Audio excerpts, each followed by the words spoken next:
One of the great things about the Nintendo Entertainment System is how many interesting games you discover, even after all these years.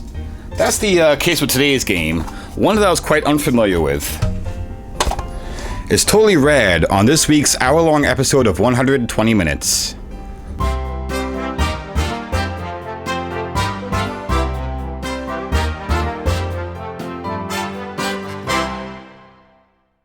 In late 1990, the Japan Leisure Corporation, better known as Jaleco, published a side-scrolling adventure game known as Magic John. The game stars as a child apprentice named John, his magician friend Pong, and his female friend Yu.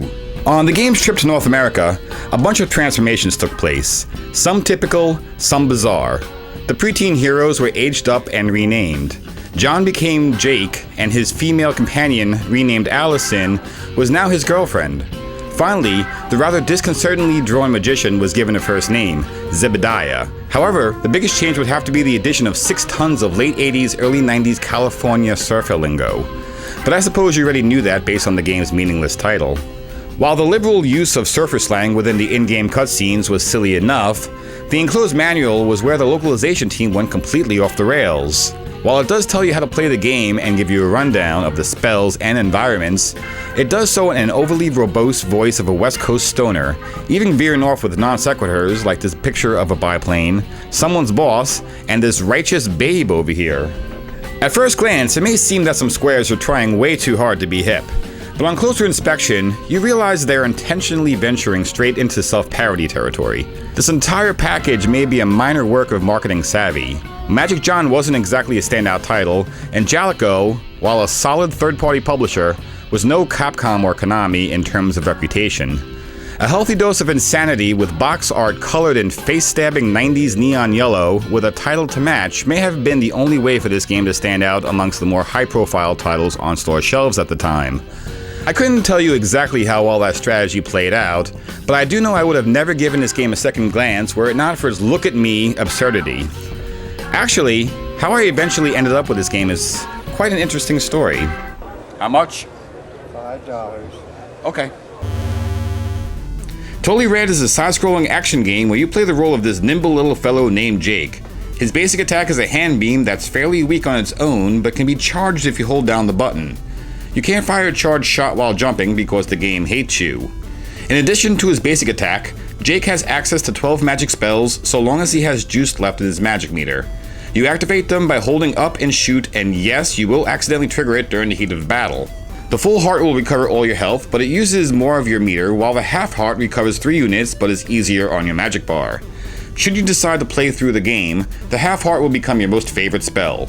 The clock icon stops time, while that little running man over there is an invincibility shield. Both are fairly short in duration and relatively useless. You have a few of those screen-devastating spells that are common in these types of games. 4, in fact. Stone, wind, fire, and water. Outside of that little graphical puppet show it puts on for you, there's no real noticeable difference between them. Finally, you have 3 transformations, fish, lion, and eagle, all of which have stronger attacks, though you can't charge your shots, nor can you use any other spells until you turn back to Jake. The fish is a great swimmer for that one tiny part of the game where there's water, but he does fine on land as well. The lion is invincible while jumping, but his attack is short-ranged. Finally, the eagle enables you to fly over enemies and obstacles quite easily. So why is Jake doing all this? It would seem some underground dwellers kidnapped Jake's girlfriend Allison. They're using her as bait to lure her father, a brilliant professor, the game assures us, to the underworld as they need his help in order to conquer a major portion of California. Still with me? I doubt it. The cutscenes are so dull that being able to skip them becomes the game's best feature.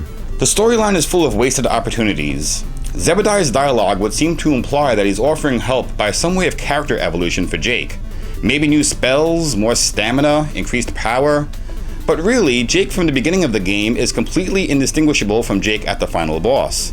Turns out Zebediah's most useful bit of dialogue is when he asks you if you'd like to continue after losing all your lives. Not that Allison fares any better. She's rescued fairly early, and you're half expecting her to join in on the action at some critical point in the game.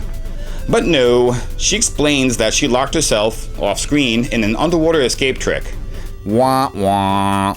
And therefore can't offer any help. Terrible, terrible, terrible, terrible story. Terrible. Despite all that nonsense, the gameplay itself is, dare I say, not all that terrible. It's sufficiently solid with a decent level of challenge.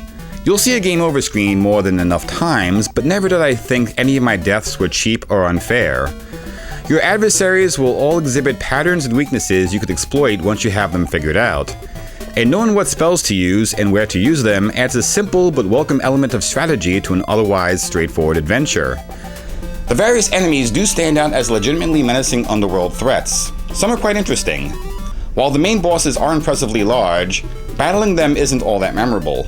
Just your basic shoot the weak point affairs.